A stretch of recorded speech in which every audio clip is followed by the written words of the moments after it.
Under the unforgiving blaze of the Arizona sun, the land stretched endlessly, dry, cracked, and shimmering with heat. Not a single cloud softened the sky. Not a single bird dared to sing in the silence of despair.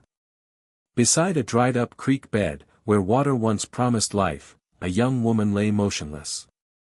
Her long black hair clung to her face, dusty and tangled. She was the daughter of a once feared Apache chief. Once proud and fierce as the mountains her people roamed, she was now broken, paralyzed from the waist down after a brutal raid. The others had left her there, whispering prayers as they rode away. She couldn't blame them. She couldn't even cry. Her body was numb, her throat burned, and her spirit, once wild, had been silenced by pain and betrayal. Hours turned to days. The desert offered no mercy. Her cracked lips bled beneath the sun, and each breath came as a struggle against death's slow pull. She stopped counting time. Only the wind spoke now, a dry, mournful whisper moving through the canyons like the voice of ghosts. At night, the cold replaced the fire of day. She shook uncontrollably, praying for warmth that never came. She thought of her father, the chief who had taught her to be brave, and wondered if he still lived, or if his bones rested somewhere beneath the same endless sky. When morning came again, she stared blankly into the horizon. Buzzards circled above, waiting. Life had abandoned her, and she had begun to accept it. Then came the sound, faint at first, like thunder from a faraway storm. Hoofbeats. Her weak heart stumbled in her chest. She tried to lift her head, but her neck ached too much. Through the wavering heat, a dark shape appeared, moving slow and steady across the canyon floor. She thought it a mirage at first, another cruel trick of the desert. But as the figure drew closer, she saw the outline of a horse. Dust trailed behind it. The rider wore a wide hat that shadowed his face, and a long coat torn by travel. A cowboy, or maybe a ghost from the past. He dismounted slowly, his movements heavy, like a man burdened by old pain. His boots sank into the sand as he approached her, eyes unreadable beneath the brim. He didn't speak. She couldn't. For a long, strange moment, they only stared at each other, a dying girl and a silent man, both marked by what the world had taken from them. The cowboy knelt beside her and offered water from his canteen. Her trembling lips touched the metal, and the liquid burned down her throat like life itself. She coughed, tears mixing with dust. He said nothing still, only watched her drink, his gaze carrying quiet sorrow. She wondered if he pitied her, or if he saw something in her that reminded him of himself. She tried to speak, but her voice was barely a whisper lost in the wind. Why? He didn't answer. Instead, he lifted her gently, cradling her weightless body as if she were made of glass. The horse stirred as he placed her across the saddle, then climbed behind her. She could feel his heartbeat against her back, steady, strong, alive. As the horse began to move, she turned her eyes toward the creek where she had been left.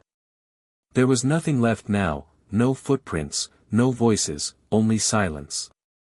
The cowboy's arms steadied her, not with words, but with something unspoken. They rode westward, where the sun melted into the horizon, painting the desert in fire and gold. Neither spoke, but the silence between them wasn't empty. It was filled with questions, memories, and the fragile beginning of something neither yet understood. The desert stretched endlessly before them, a cruel yet beautiful witness to their crossing. She could hear the steady rhythm of hooves striking sand, a heartbeat echoing across the land. His scent, leather, smoke, and dust, mixed with the dry air, grounding her in the present. Every now and then he glanced down, checking she still breathed. She wanted to ask who he was, why he had stopped when no one else did. But exhaustion pulled her back into darkness before the words could form. As she drifted into sleep, she heard his voice for the first time, soft, low, almost a prayer. "You're safe now," he murmured, though he didn't sound like a man who believed in safety. For the first time in days, she wasn't alone. When she woke again, the stars filled the sky above them, countless, cold, and bright. The horse had stopped. The cowboy sat beside a small fire, its glow flickering against his face. He looked younger now, though his eyes were old, older than any storm. She tried to move her legs, but felt nothing. Tears welled in her eyes, and she turned away, ashamed. He noticed but didn't speak. Instead, he handed her a piece of bread and pointed toward the flames. His silence wasn't cruel. It was patient. And somehow, that patience comforted her more than words ever could.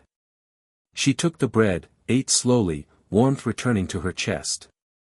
That night, as the fire crackled, she realized something strange. She didn't even know his name, yet she trusted him more than she had trusted anyone in a long time. Somewhere beyond the dunes, her tribe rode farther away, forgetting her name, her voice, her face. But here, in the middle of nowhere, a silent cowboy had given her something they had not, a second chance. The stars burned brighter above, and the desert wind softened. For the first time since the raid, she closed her eyes not in fear, but in fragile peace. The night fell heavy over the desert, painting the sand in silver and shadow. The air was cool, carrying the faint cry of distant coyotes. The cowboy rode slowly, his arms steadying the frail body slumped before him. The girl's breaths were shallow, barely there. He could feel her slipping. Urgency struck when he spotted the outline of an abandoned cabin half buried in dunes. He turned his horse toward it. The structure was old, worn by wind and time, but it offered shelter. He dismounted, carried her inside, and laid her on a bed of hay. Her skin was cold. Without wasting a second, he gathered sticks, struck a match, and built a small fire that glowed like a fragile heartbeat in the night. He knelt beside her, face etched with quiet worry. From his saddlebag, he pulled out his canteen and let a few drops touch her cracked lips. She tried to speak, but her voice failed. He shook his head gently, she didn't need to. The firelight flickered in her eyes, reflecting fear and confusion. She had been left to die, abandoned by her own people. Yet this stranger, this man of few words and many scars, had stopped for her. As warmth filled the cabin, she began to tremble, not from cold, but from the unfamiliar feeling of being cared for. He took off his worn leather coat and wrapped it around her shoulders. It smelled of smoke, dust, and something steady, something safe. She watched him silently, wondering what kind of man saves someone who can give nothing in return. Outside, the wind howled through the cracks in the walls. Inside, silence thickened with unspoken stories. The cowboy sat near the fire, hat pulled low, staring into the flames as if they held memories he couldn't forget. She drifted in and out of sleep, her dreams filled with her father's face, the sound of war cries, and the cruel moment her tribe turned their backs on her. When she woke, dawn painted the desert in soft orange. The cowboy was gone, but soon returned carrying a rabbit and a handful of desert herbs. Without a word, he cooked over the fire, the smell filling the cabin with life again. Over the next days, he became her silent guardian. He hunted, boiled water, gathered plants for healing. When she couldn't move, he fed her patiently. When fever took her, he cooled her brow with damp cloths. She studied him in those quiet moments, the deep lines on his face, the faded scar near his temple, the sadness in his eyes. He rarely spoke, but his silence wasn't cold, it was the kind that came from a man who had once spoken too much and learned the world didn't listen. Slowly, her strength returned, though her legs remained still. Yet her heart, long numb, began to feel again. One afternoon, as the sun sank behind the canyon, she watched him outside, repairing a broken part of the wall. His movements were strong but careful, almost tender. When he came inside, wiping sweat from his brow, she found her voice. "Why did you save me?" she whispered. He sat beside her, eyes fixed on the flames. "Because once," he said softly, "no one saved me." The words were simple, but they hit her harder than any cry. She realized then that he carried ghosts too, people he couldn't save, choices that haunted him like desert wind. That night they sat by the fire without speaking. The flames danced between them, glowing gold. She studied him. His rough hands, his steady breathing, and realized he wasn't just helping her. He was healing through her. She smiled faintly. He noticed, and for the first time, a hint of warmth touched his lips. Outside, stars glittered across the vast sky, endless and cold. Inside that small, forgotten cabin, two lonely souls found fragile peace. She no longer felt like the dying daughter of a fallen chief. She felt human again, alive, seen, remembered. As days turned to a week, her spirit began to return. The cowboy built a stretcher from old wood and leather strips, carrying her outside so she could feel the sunlight. Hawks flew overhead, cactus flowers bloomed. Sometimes he would hum softly while tending the fire. She didn't know the song, it sounded learned from sorrow. In those moments, she realized he wasn't just helping her survive, he was teaching her to live again. On the seventh night, a sandstorm rolled across the desert. The cabin shook under the wind's fury. The cowboy secured the door and held her close to shield her. The storm roared, but within the chaos she felt the first real warmth she'd known in months. When it passed, dawn broke soft and quiet. The cowboy stood in the doorway, watching the sunrise. She called his name, though she didn't know it. He turned, surprised, and smiled faintly. "Eli," he said. "My name's Eli." She repeated it softly, like a prayer.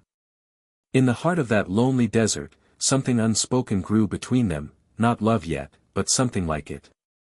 A trust built from pain and silence, from shared nights beneath the same broken sky. She knew he would move on one day, as all wanderers did. But for now, they belonged to this fragile moment, two souls mending in the ruins of the Wild West. As the fire burned low and the stars returned, she whispered, "You saved me." Eli shook his head, eyes on the flames. "No," he murmured. "You saved me, too." And in that flickering light, redemption found them both, quietly, beautifully, as if the desert itself had decided they deserved one more chance.